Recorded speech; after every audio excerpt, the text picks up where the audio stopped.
right, we're starting a new video for the library. It looks like we are. Yes, we are. All right, I'm going to get my calculator ready.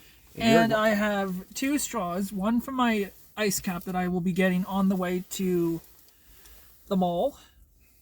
And this straw is for my pop. Okay.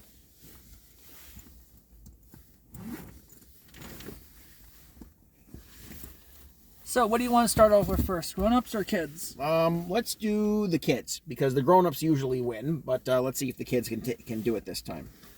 Okay, you ready for the first one? Yes. You got the calculator and stuff? Yes, I just had to send a note to Devin. Go ahead. Here's the first kid movie. Ooh, good choice. That's a 9. Inside Out 2. Mm-hmm. What was the best part about Inside Out 2 for you? The best part of Inside Out 2 was when anxiety was revealed not to be a bad person, but just turned out to be another emotion that just kind of got off track for a while. The worst part? The worst part was when Joy decided she was going to get angry, because that's not who she was. Okay. Not that that was a bad part. It was kind of really out of character for her. And it was supposed to be like a shocking moment, but it got back to normal very soon after. The next kid movie? Detective Pikachu, another good choice. Let's give that an 8. Okay. You still think Danny DeVito should have played Ryan? I do, and I think that, and you know who's in the running to play Wario? Danny DeVito. Good choice. You think he'd make a good Wario? I think so. Mm-hmm. I don't think we've ever heard Danny DeVito fart, but that would be pretty interesting. Well, he's not going to be doing the farting. They will get a sound, like, you know, when it's another Illumination video, movie video. Dr. whatever his name is, Dr. Nefarious, is that his name? He had a fart gun instead of a dart gun, and that wasn't the actor, actually farting. It was a fart sound effect. Okay, here's the next kid movie. Oh, the SpongeBob movie. I haven't seen the SpongeBob movie, but because it's SpongeBob, I'm gonna be generous and give it a 7. Okay. Next up we have Shrek. The original Shrek. I recently saw it with Devin, so I'm going to feel confident giving that an 8. Okay, so what was the best and worst part about Shrek? Well, it actually held up very well after watching it. I've seen Shrek a lot of times, but I hadn't. The best part was probably the karaoke dance party? No, that was funny, but that's not technically part of the movie. It's a bonus, and it wasn't even really it wasn't part of the original movie. They shot it and put it on the DVD after the fact. So it wasn't. I saw the original Shrek in a theater during that. You remember that? So you know that camp that I watched? I told you about. Yes. They took us to see that movie. So that was a good part of the summer that I didn't talk about, getting to finally see Shrek. And that's a good jackass. Yeah, that's a good jackass. I think the best part was when Shrek told Fiona that she was beautiful even when she was in her ogre form.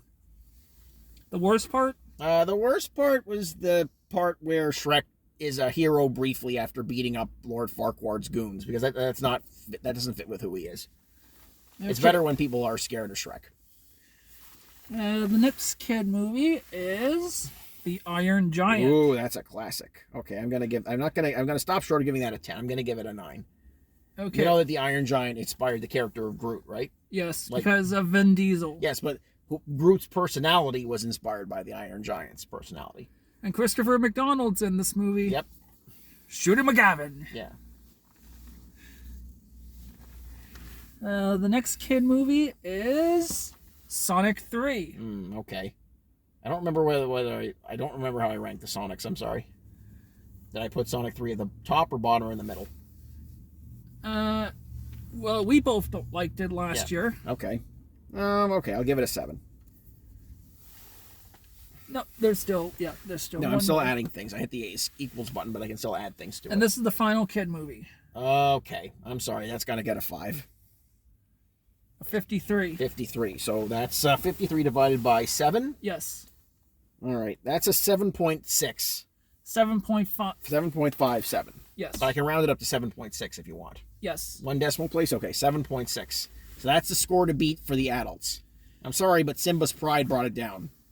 Okay. I think you can agree with that. So, ready for the first grown-up movie? Let's go. Go ahead. Here it is. Okay. I never saw that one. I like Freddie Mercury, but I never saw that, so I'm going to give that a 6. This is the biopic. I know.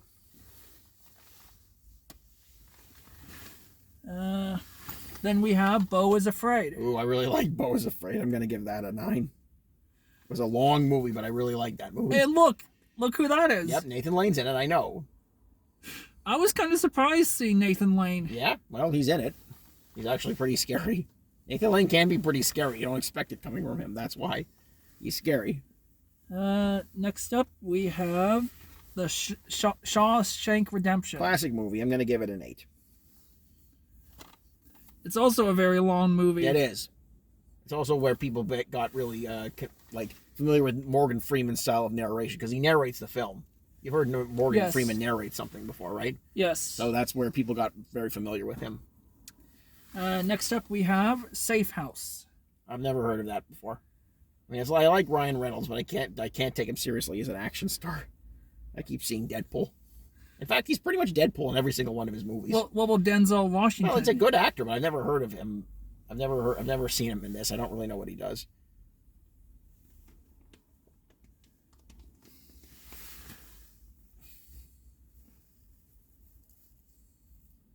It's basically Training Day. Yeah, that's what this is. This is Training Day with CIA agents.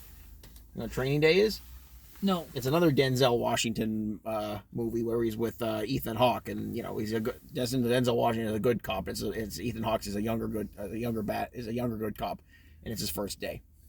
Here's the next movie. Ooh, Sinners. I really like that one. I'm gonna have to give that one a 10. I couldn't think of anything I didn't like about it. Sorry. And sorry for the kids, but that's a really excellent movie.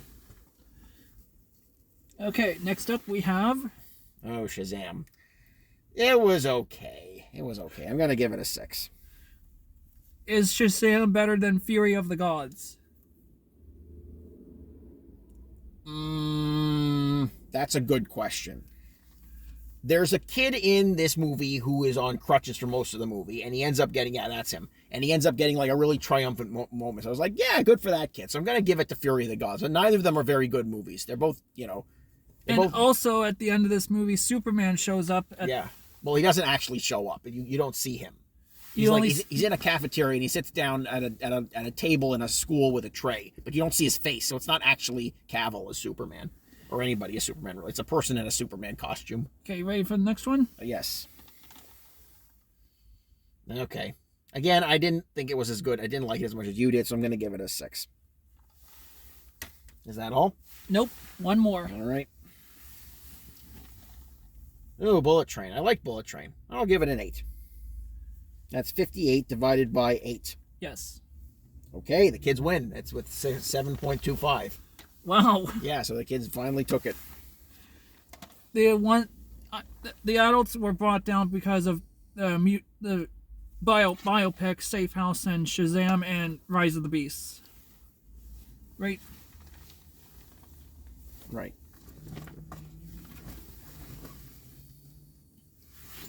So next up we'll do the AI pictures. Okay.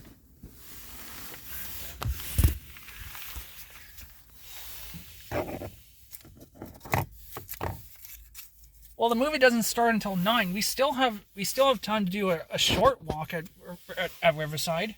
Yeah, but I don't want to walk all the way up there. I don't want to go all the way up there today. Okay.